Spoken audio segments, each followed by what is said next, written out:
Hello and welcome, my friends. In October 1972, the Old Christians rugby team from Uruguay had an important match with a rival team from Chile. The club president, Daniel Juan, decided to book a private plane for them to travel on. The Fairchild FH-227 aircraft, operated by the Uruguayan Air Force, took off from Carrasco International Airport in Montevideo, Uruguay, heading to Governor Francisco Gabrielli International Airport in Santiago, Chile. The plane carried 45 passengers, 5 crew members, 19 team members, and the rest were family and friends of the team. The flight was commanded by veteran pilot Julio Ferradas, who had 5,127 flight hours, and his co-pilot, Dante Laguerara. During the flight, the pilot received instructions that a strong storm was approaching over the Andes Mountains, so he decided to land at Mendoza Airport in Argentina until the weather improved. However, Argentine regulations at that time stated that foreign aircraft were not allowed to stay in the country for more than 24 hours. The pilots faced two choices: return and cancel the match or risk continuing the flight, hoping the weather would clear up. Co-pilot Laguerara believed that the weather was improving, so they decided to continue the journey. The aircraft left Argentina and headed for Chile. The main pilot had flown over the Andes 29 times, but this was not the case for the co-pilot, whose role was limited to monitoring the instruments. After taking off from Argentina, the fog covered everything, and the pilots had to rely on weather instruments. However, Laguerara made a mistake in reading the instruments, as it was clear he was neither competent nor experienced enough. At 3:12 p.m., he contacted Curacao Airport and requested permission to land within a minute, but the mistake was that the difference between the plane and Curacao Airport was 11 minutes, not 1 minute. This error was due to the fog and the co-pilot's misreading of the instruments. The plane was given permission to land, and as it began its descent, it started shaking violently. Suddenly, they saw a peak of the Andes Mountains in front of them. The pilot and co-pilot tried to pull the plane up to avoid hitting the mountain, and they succeeded in preventing the front of the plane from hitting the mountain. However, the tail struck the mountain, causing the plane to tilt to one side. The wing struck another mountain peak, leading to the separation of the wing and tail from the aircraft, followed by the rear part of the plane breaking off. At the start of the disaster, 3 passengers and 2 crew members were thrown out with the rear of the plane and disappeared into the snow. Afterward, the left wing struck a mountain peak, and 2 passengers fell from the open rear of the plane. The fuselage slid 700 meters before coming to a stop. The crash resulted in the death of the pilot, and the co-pilot was severely injured and trapped between his seat and the plane's controls. He died the next day from his injuries. At this point, only 33 people remained alive. The Chilean authorities were informed of the plane's disappearance, and as a result, 4 rescue planes were dispatched to the last known location of the aircraft before contact was lost. The initial search campaign yielded nothing, so officials returned to reviewing the plane's communications with the control tower, hoping to determine its location. They succeeded in locating the plane but discovered it had crashed in one of the most isolated areas of the Andes Mountains, completely cut off from caravans and tribes. On the second day, a joint search operation involving 3 countries, Argentina, Chile, and Uruguay, was launched. The search team consisted of 11 aircraft, which reached the crash site but could not locate the plane. The plane was white, and so was the snow. The violent impact had embedded the plane in the snow, covering many parts of it, making it almost disappear amid the snow. The survivors, hearing the sound of the search planes, gathered the lipsticks they had and tried to write the word SOS. Unfortunately, they didn't have enough to write the letters large enough. They then came up with another idea: to gather all the suitcases on the plane and place them on the snow, hoping the planes would see them, but to no avail. The survivors could see the planes circling overhead, but the planes could not see them. After 8 days of continuous searching, The authorities decided to consider the plane lost without a trace and planned to resume the search in December when the snow would have melted somewhat. Back to the survivors.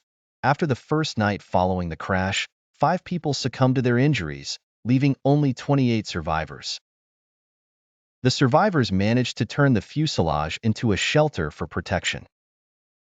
They removed the seat padding for warmth and used the wreckage to seal openings in the plane to create a shelter, which was unfortunately very cramped, but was their only hope in a region where temperatures dropped to -30 degrees Celsius.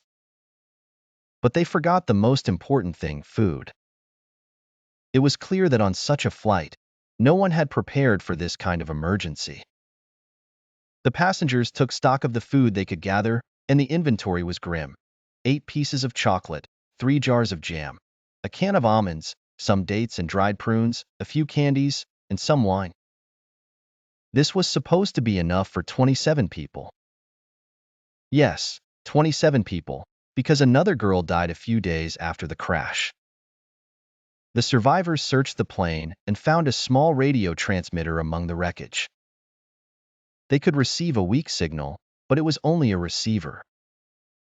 Unfortunately, they picked up a news broadcast that mentioned their crash and heard that the rescue operation had been called off. No one would be searching for them anymore. The food lasted 8 days despite their attempts to ration it. Then they had to make the hardest decision a person can make. The first one to die would be food for the remaining survivors. There were 2 medical students among the survivors, Gustavo and Canessa. Canessa took the lead, using a broken piece of glass to fashion a knife and began to dissect the bodies.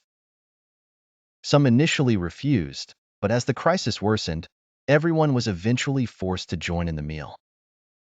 On October 29th, 17 days after the crash, the survivors, based on what the co-pilot had said before he died, believing they were close to the Chilean border because he thought they were only 1 minute away from Chile, not 11 minutes, decided to head west to reach any populated area.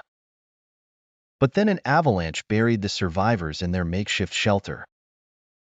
Tons of snow fell on them, entering from every opening in the fuselage, killing 8 people instantly.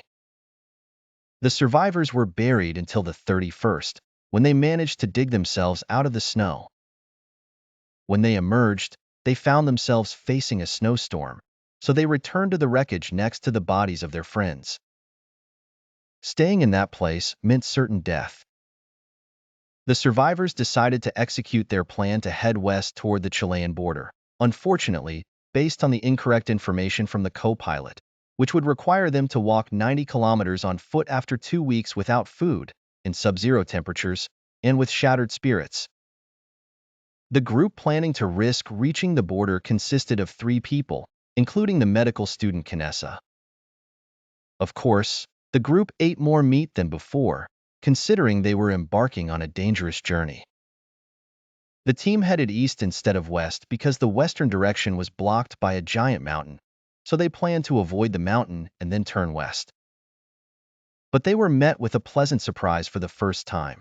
They found the plane's tail, containing suitcases with chocolate, some meat, a bottle of wine, cigarettes, clothes, and batteries inside the fuselage. The team decided to pause their journey and return to the crash site, hoping to use the batteries to power the radio receiver in the plane and turn it into a transmitter. However, due to the weight of the batteries, they agreed to bring the radio to the tail of the plane and try to operate it there. They tried to operate the radio but failed because the batteries were incompatible with the radio. A snowstorm hit, killing 3 people. The remaining survivors resumed their 90-kilometer journey, unaware that it was actually 90 kilometers, and decided to climb the mountain instead of going around it. It was a nearly impossible journey, so one of the 3 returned to the group while the remaining 2 continued the climb. Unfortunately, when they reached the summit, they found a never-ending range of mountains. The 2 decided to descend into a valley that appeared to be free of snow, and the descent took them a full 7 days. Upon reaching the valley, they found themselves at the source of the San Jose River. They decided to follow the river, hoping to encounter any signs of life.